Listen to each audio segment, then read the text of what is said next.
My name is Rodman Martin. I'm the chair of the Complaints Committee. To my left is member Matthew Cate. Just as a reminder, if you have any cell phones, please turn them to the quiet position so we don't interrupt our speakers or the matters we're hearing today. Clerk, are there any agenda changes or? No agenda changes as it stands. We'll call to order, and can we do roll call? Yep. Matthew Cate. Present. Matthew Cate present. Fiona Hinsey.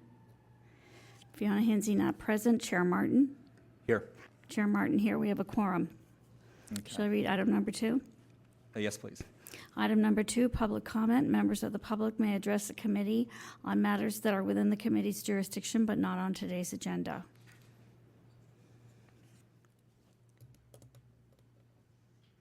Members of the committee, Start the. Ray Hart's Director, San Francisco Open Government.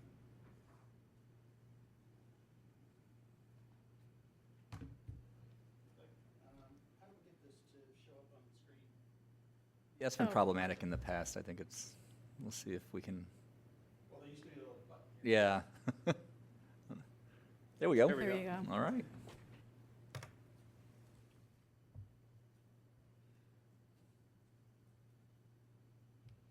Okay, I just wanted to familiarize the new members of the task force that have not had me before them with my experience. I've been doing sunshine complaints and sunshine issues for over a decade now.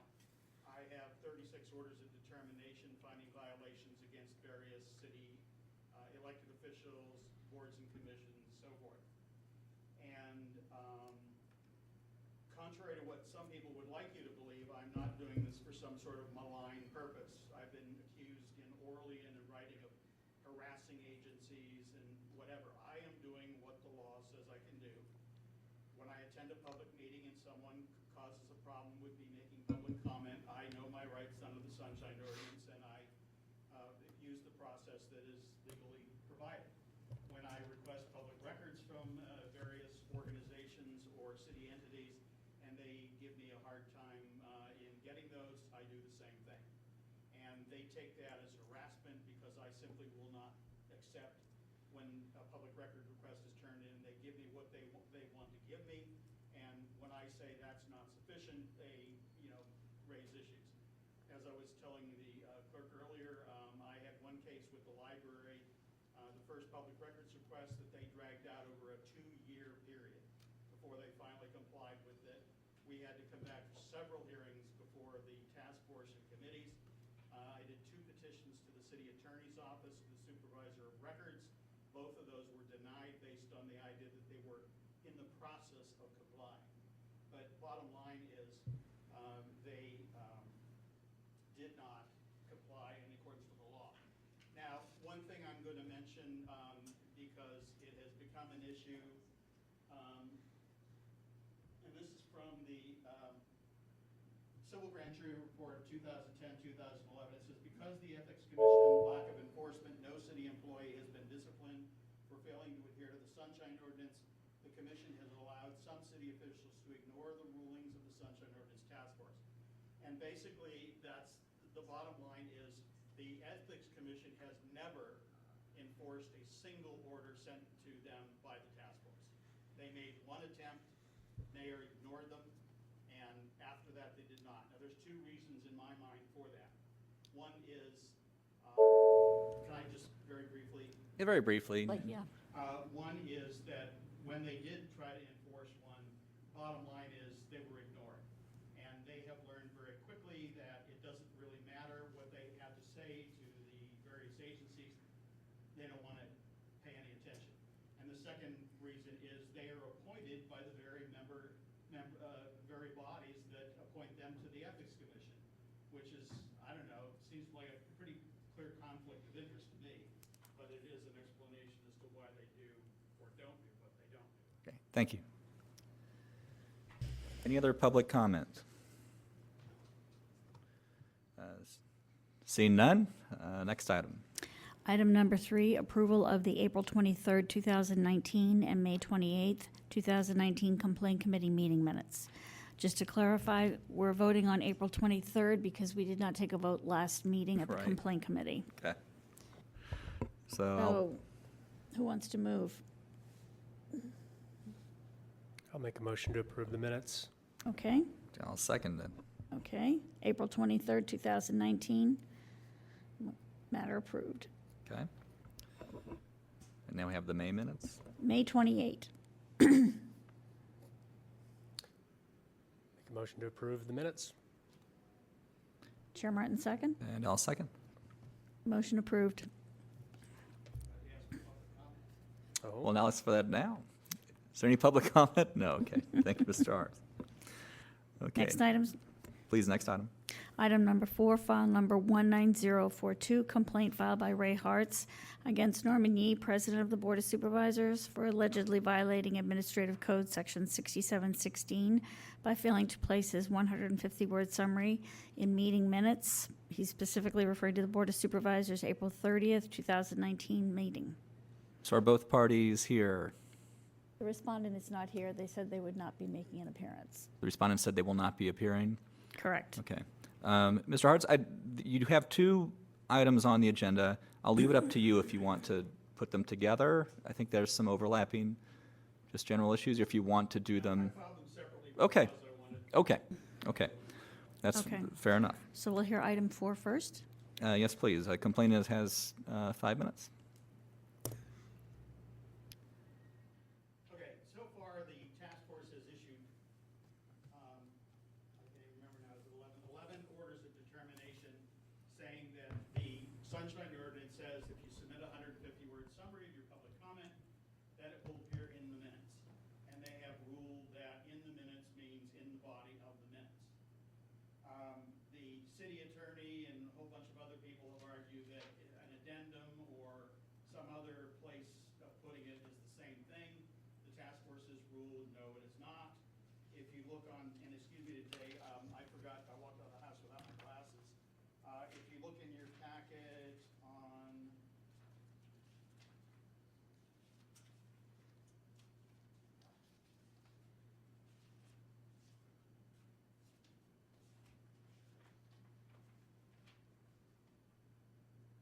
I forgot to do the page. Anyway, it's a letter to the all city departments and agencies from the task force dated 2012, and it very clearly lays out exactly why and where the 150-word summary should be. Now, if you go back to, if you look at this list, all of the ones at the top, the library, the ethics commission, and every other body, when I submit a 150-word summary, it goes in the body of the minutes under the agenda item where it occurred, where I made the comments. And the city, for some reason, the Board of Supervisors has taken, or at least Ms. Calvillo has presented the idea that because number one, she says, it's going to cause a problem with me doing the official minutes. And I submit that all of these other bodies, and add the Arts Commission and the Police Commission, all of them put, and have been putting for more than 2 years now, the 150-word summaries in the body of the minutes, and there has been no problem even raised, let alone validated. There also is a letter in there that was written by a former chair of the task force to the city attorney's office dealing with his objections or concerns about whatever. And I'd like to point out for this particular complaint, the third paragraph from the last, where Hope Johnson mentions the fact that prefacing the 150-word summary with the statement that they presently use is potentially prejudicial, and I say it is. Rather than using a phrase like, this is a 150-word summary submitted by Mr. Hartz for his public comment, they put down, this is submitted by Mr. Hartz, and we have no way of verifying whether this is true or not, and we don't, basically, I think most people reading that would say, gee, this is going to raise questions for people who are reading this, and for potentially compromise their reading of my public comment. And the second issue is the fact that the Board of Supervisors clerk has started to reformat my submissions. Basically, I'm sorry, that's the next case. Maybe we should have done it together.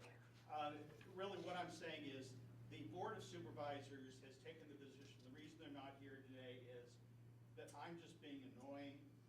They don't care what the Sunshine Task Force has ruled. They don't care about the ordinance, the fact that the task force, part of their duties is to tell agencies exactly how the task force is supposed to, or the Sunshine Ordinance is supposed to be followed. Basically, they use different excuses, all meaningless, to say that putting this in the body of the minutes is not something they can do. Now, all of these arguments have been made multiple times before the task force and have been dismissed in each and every case. She says they've been inconsistent.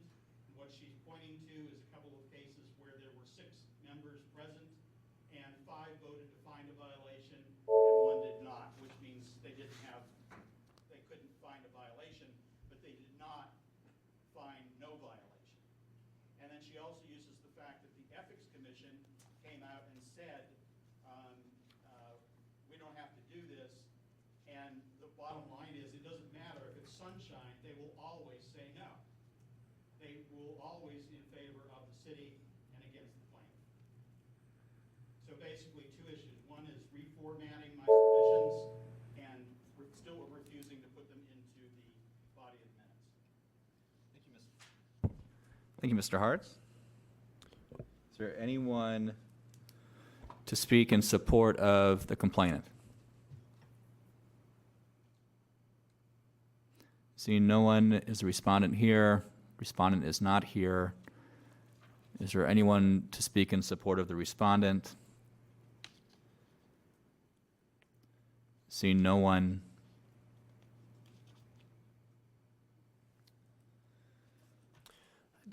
Quick question, just for background.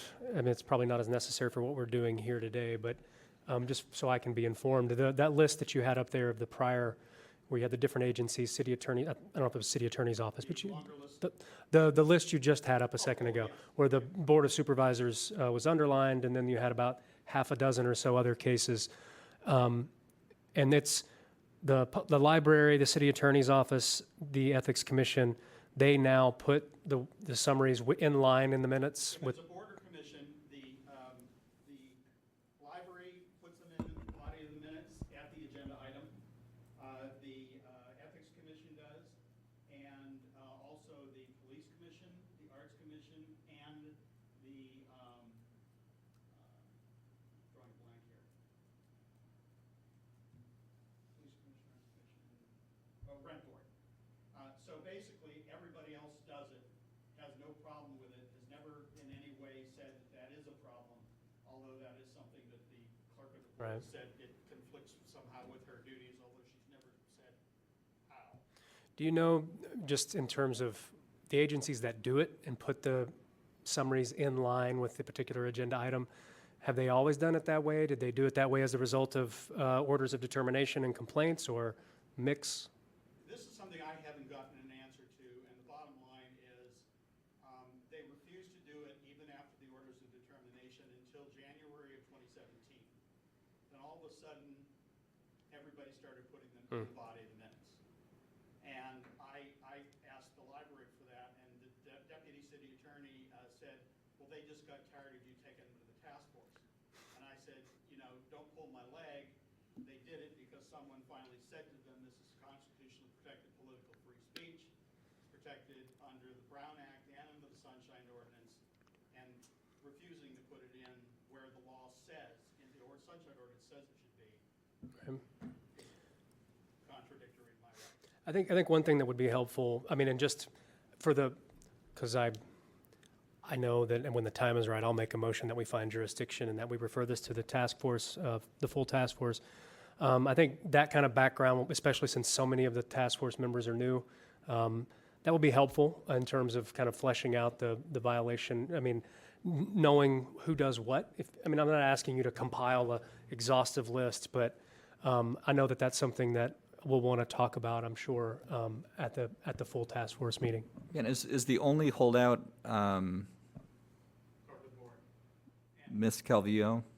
Yes, Ms. Okay. Calvillo, there were 5 orders for her to do it. She has refused to do it.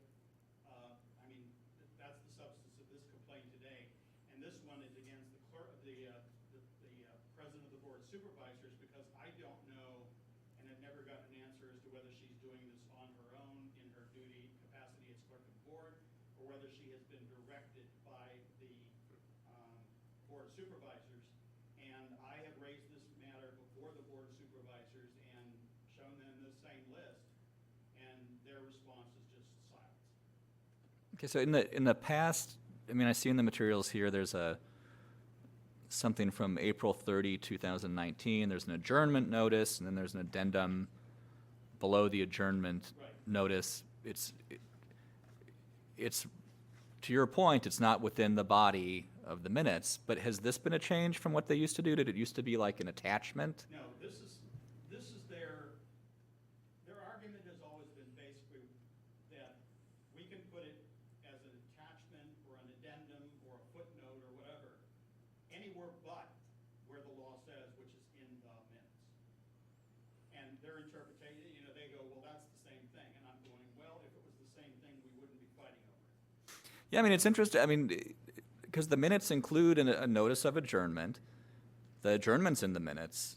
I could see how they could say the addendum is in the minutes, right? But I mean, I think what you said earlier to Member Kate's point is, you have an evolution, which arguably you brought on, of entities incorporating them within the minutes, Correct. right? And it sounds like this is the only entity that hasn't done that.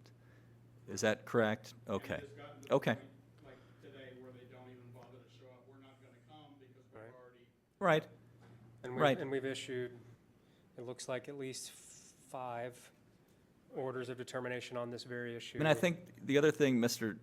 Hartz, is that, the Ethics Commission is one avenue that the Sunshine Ordinance, the task force can take, but there's others. And, but this is a limited body, as you've experienced. I think Member Kate and I listen, as you're aware, this committee level refers it to the full task force, and you'll be in front of the full task force, and you'll be touching on these things again. At this point, I think Member Kate and I mean, we'll have public comment, but I will make a motion to refer it to the full task force and Right. and go on, right?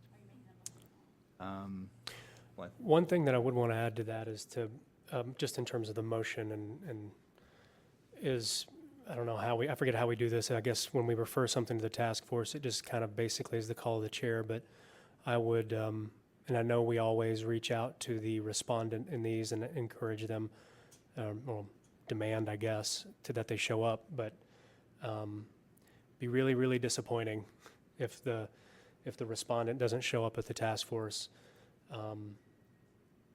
And any kind of encouragement that the chair could provide when the time comes, that Right. should be. I mean, again, I know we just kind of do that obviously as a matter of routine, but I would Right. just make a specific Request? request to note the absence at the complaint committee and the,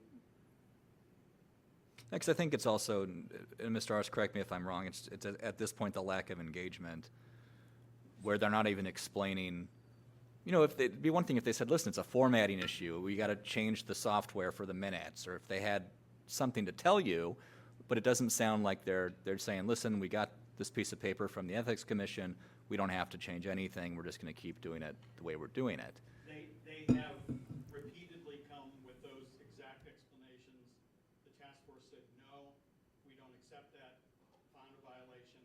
And so I think they've just gotten to the point where they go, there's nothing else we can present. They've already said no to everything we presented. And so what's the Okay. point of Okay, beating a dead horse? I hear you. All right, so you want to make a motion? Sure, yeah, if it's at the right time, then I would move to find jurisdiction and refer this complaint to the full task force and ask that the chair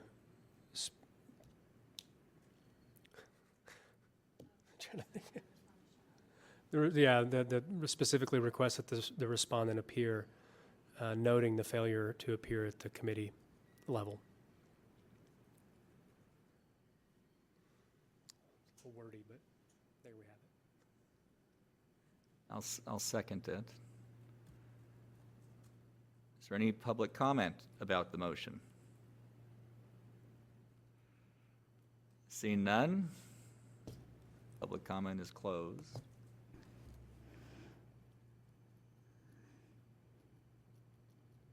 Call the roll. Yes, please. Member Kate? Aye. Member Kate, aye. Chair Martin? Yes, aye. Chair Martin, aye. The motion passes. All right, Next item. next item. Item number 5, file number 19043, complaint filed by Ray Hartz against Angela Cavijo, Clerk of the Board of Supervisors, for allegedly violating Administrative Code Section 6715D by failing to place his 150-word summaries as submitted to the Board of Supervisors, quote, in the minutes. Are both parties here? Complainant is here, respondent is not, correct? Okay. Complainant, you have 5 minutes. Thank you. And A second. I apologize that I did commingle the two complaints. It's okay. Primarily for the reason that I thought, for some reason, that this complaint was scheduled first, and I got my head all That's okay. around. This is a complaint regarding two different things.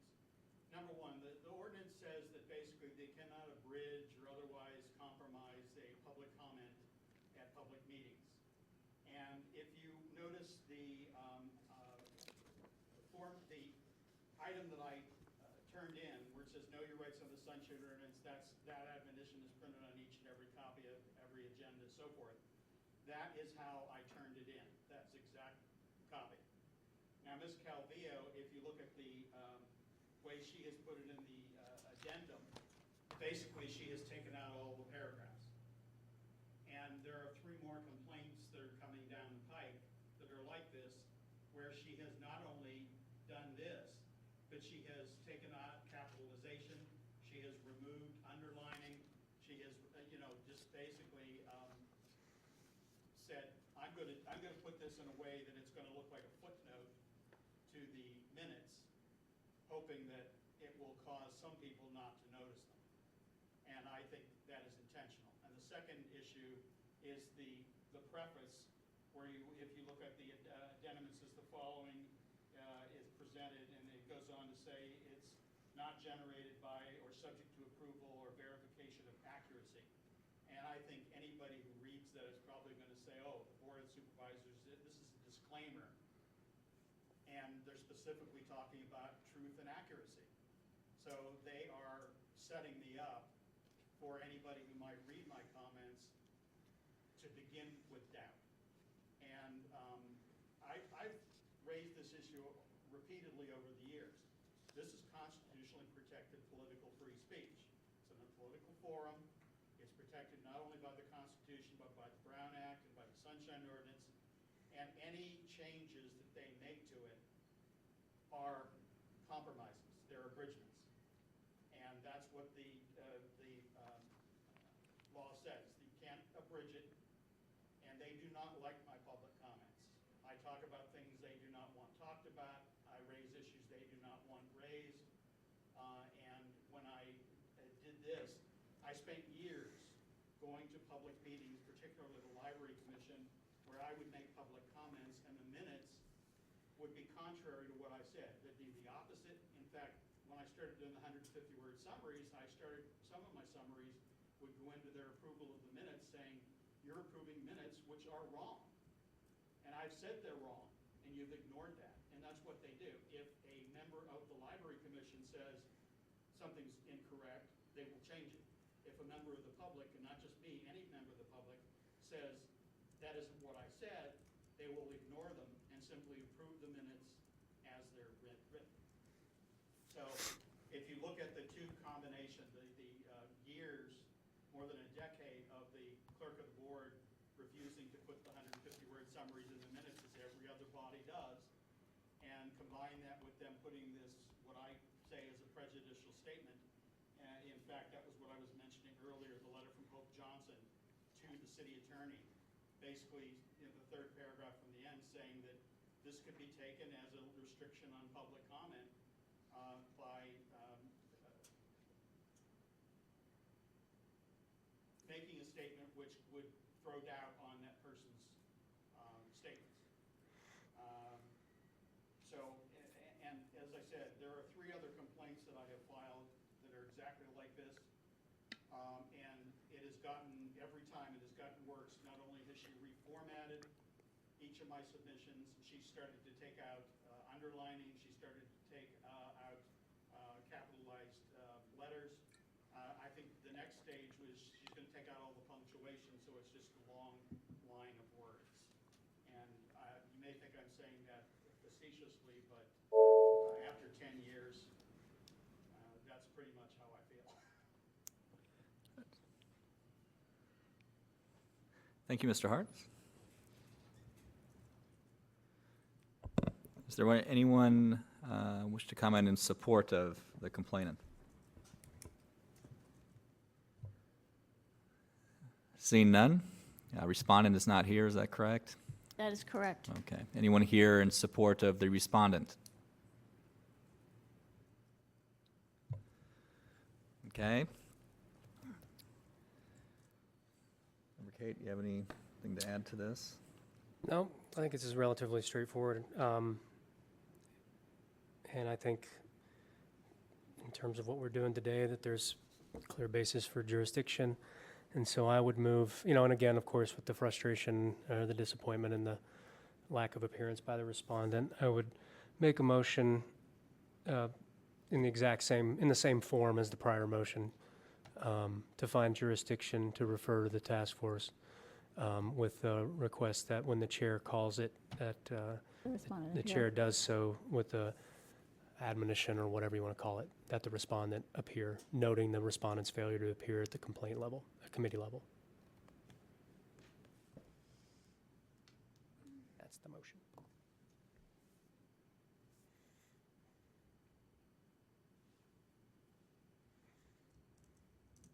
I'll second the motion.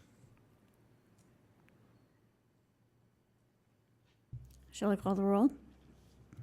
Yes, please. Member Kate? Oh, wait, sorry, no. Is there any public comment on the motion?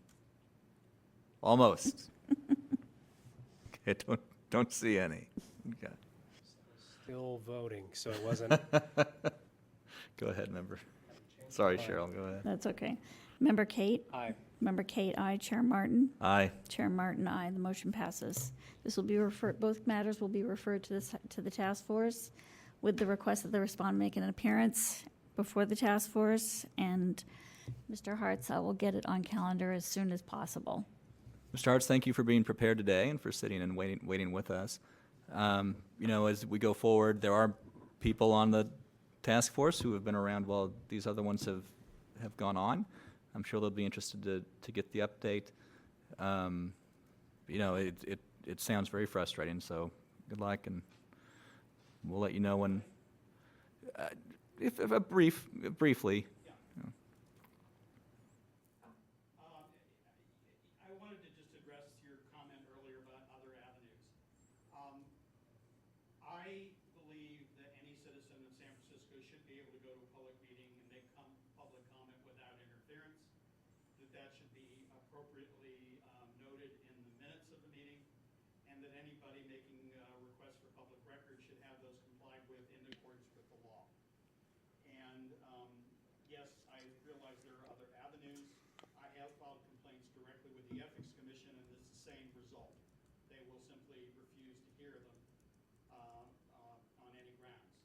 So the bottom line is, my effort has been two. One is, number one, to protect my rights, but also to make it a matter of public record that other people's rights are being compromised, even though every single meeting in this city that is held, the agenda says know your rights under the Sunshine Ordinance, and yet our elected officials and board members either don't know the law or simply refuse to follow it. Thank you. And yeah, just to clear up, I meant to say that, unless it was heard a different way, that the task force has other avenues once we hear something to send it on to different places. So thank you very much. Thank you. All right. Next item. Next item, item number 6, file number 19049. Excuse me, complaint filed by Liz Arbus against the Arts Commission for allegedly violating Administrative Code Section 6725 by failing to respond to an immediate disclosure request in a timely and/or complete manner. Both the complainant and the respondent were noticed of this meeting, and I didn't get notification that either party would not appear. So you just did not hear from either party? No, I didn't. Both And- Kate Patterson and Ms. Arbus were noticed. They were noticed. Neither of them are here. Neither of them indicated that they'd like to appear by phone or anything like that. No, I can tell you that the Arts Commission believes that Liz Arbus is an alias, and that they have said that they will not respond if the true person's name is not mentioned in the complaint. So that's their position. Okay. So I guess I'll just go straight to, is there anyone in support of the complainant? Seeing none, is there anyone in support of the respondent?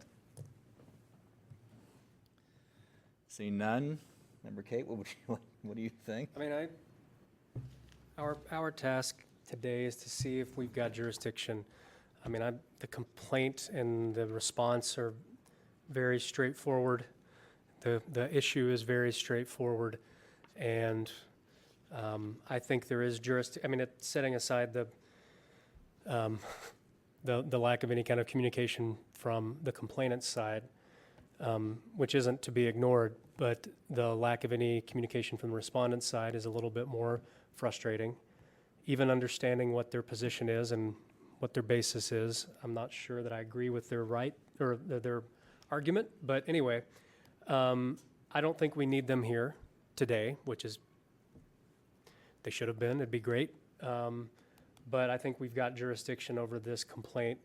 I think the task force would have everything it needs to have to determine the merits of the complaint. And so I would make a motion to find jurisdiction to refer it to the full task force and to This has to do with an immediate disclosure request, right?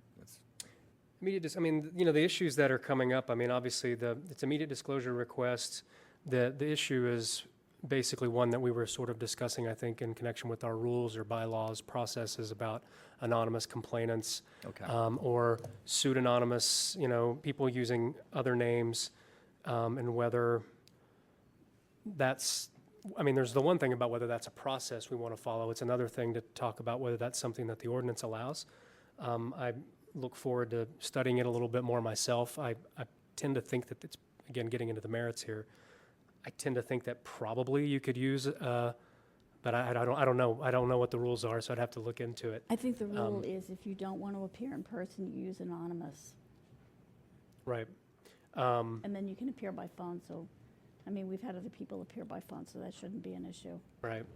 I mean, that's basically the issue is we've got an IDR, we've got an agency that did not respond to it on the grounds that they think the requester is using a different name.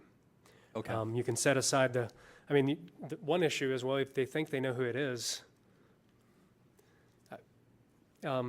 Anyway, I think this is something that the task force should take up. It can take up. And so, you know, to get the motion would be to find jurisdiction, refer to the task force, and same idea, you know, outreach to the complainant and the respondent to encourage them when the chair decides to appear with particular, yes, to appear. Is that a motion? Very long motion. Okay. I will second it. Okay. Is there any public comment on the motion? Seeing none.